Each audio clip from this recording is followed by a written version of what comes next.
السلام علیکم ورحمۃ اللہ وبرکاتہ۔ سورۃ الانعام آیت نمبر 7۔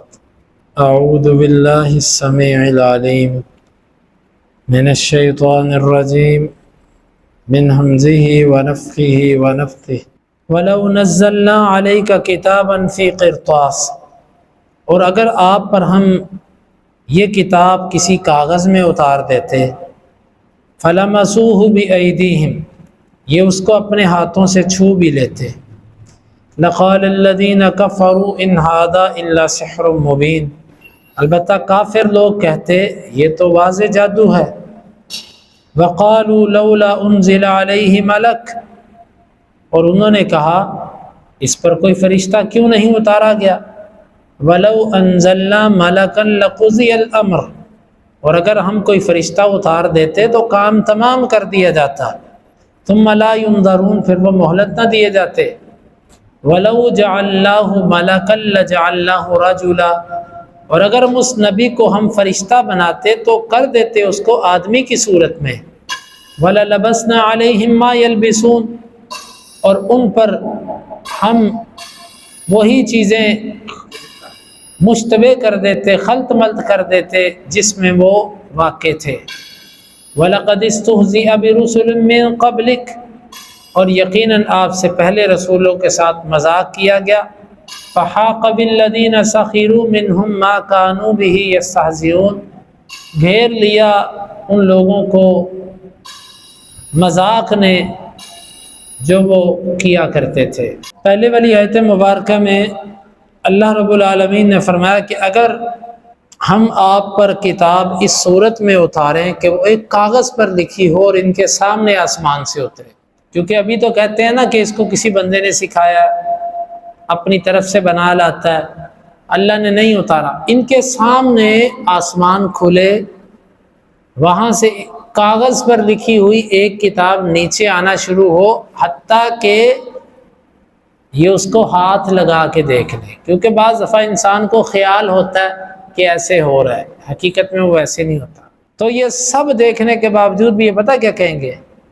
ان ھذا الا سحر مبین، نہیں یہ جادو ہے۔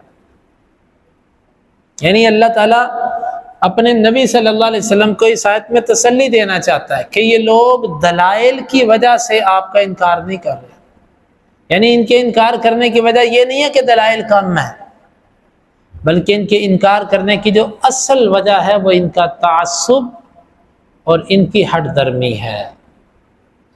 حتیٰ کہ ہر طرح کی دلیل ان کے پاس آ جائے یہ تب بھی ماننے کو تیار نہیں۔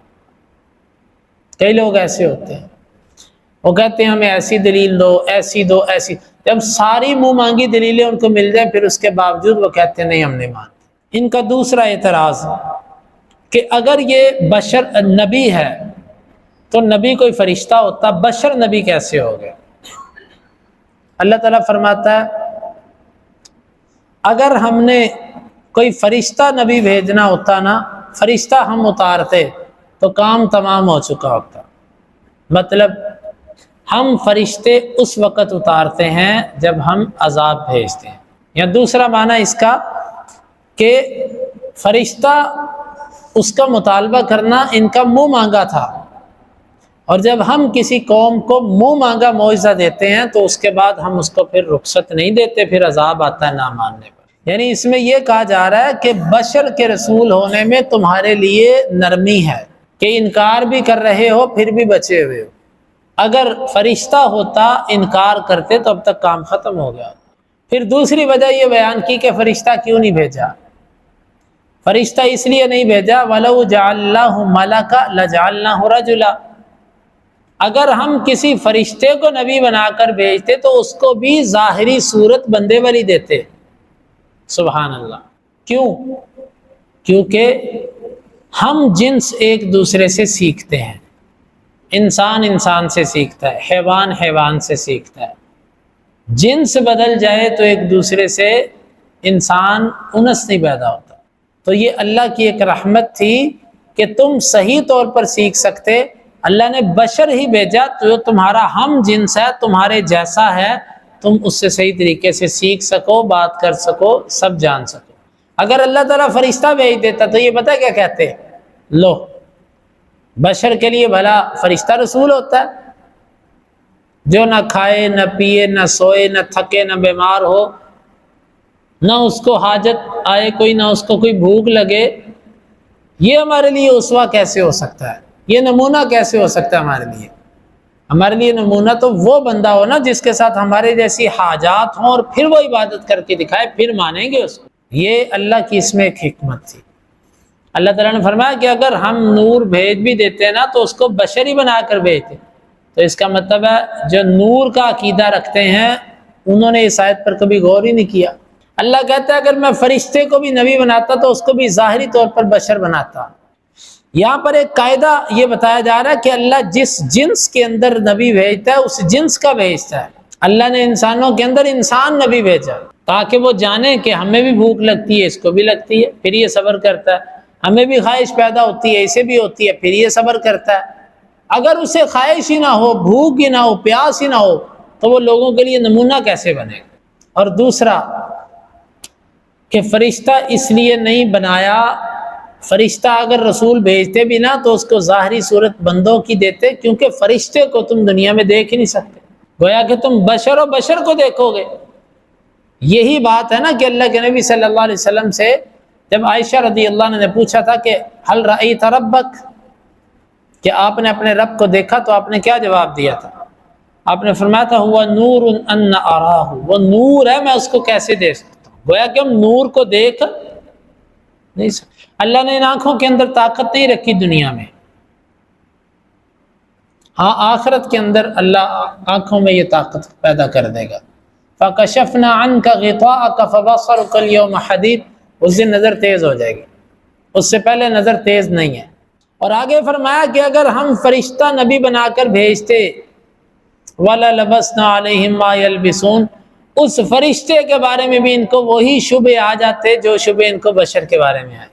یعنی معنی یہ نکلا کہ ماننے والا ہر صورت میں مانتا ہے، اور نہ ماننے والا اس کے سارے مطالبے پورے ہو جائے اس کو پھر شبہ پیدا ہو جاتا ہے۔ گویا کہ اصل نبی کے اندر کچھ کمی نہیں کہ ہم کہہ سکیں کہ جی اگر ان کی یہ شرط پوری ہوتی تو یہ نبی کو مان لیتے۔ اصل وجہ کیا ہے؟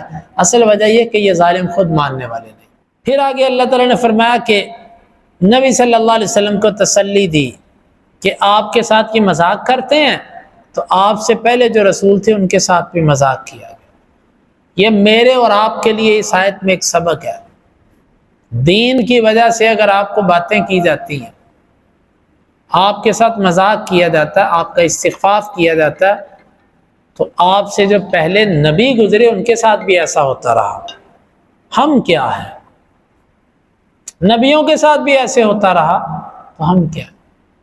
آج لوگ صرف لوگوں کی باتوں کی وجہ سے داڑھی نہیں رکھتے، شلوار ٹخنے سے اوپر نہیں کرتے، خالص دینداری نہیں اختیار کرتے۔ کیوں؟ برادری والے کیا کہیں گے، محلے دار کیا کہیں گے، دوست کیا کہیں گے۔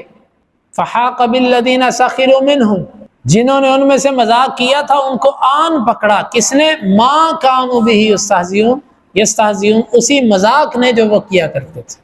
گویا کہ اللہ تعالیٰ اپنے نبی کو کہہ رہا ہے کہ اگر کوئی آپ کے ساتھ مذاق کرتا ہے نا تو آپ اس کی اتنا دکھ نہ لیں، مذاق کرنے والوں کو ان کا مذاق ہی آن پکڑتا اور وہ تباہ و برباد ہو جاتے۔ تو مجھے اور آپ کو بھی تسلی ہے کہ اپنے دین کے اوپر چلنے میں لوگوں کے مذاق اور ان کی رویوں کو نظر انداز کرتے جائیں۔ کیوں؟ یہ ان کے غلط رویے انہی کے لیے وبال جان ہے، ہمیں کچھ نہیں ہوگا۔ اللہ تعالیٰ سے دعا ہے اللہ تعالیٰ سمجھنے کی اور عمل کی توفیق عطا فرمائے۔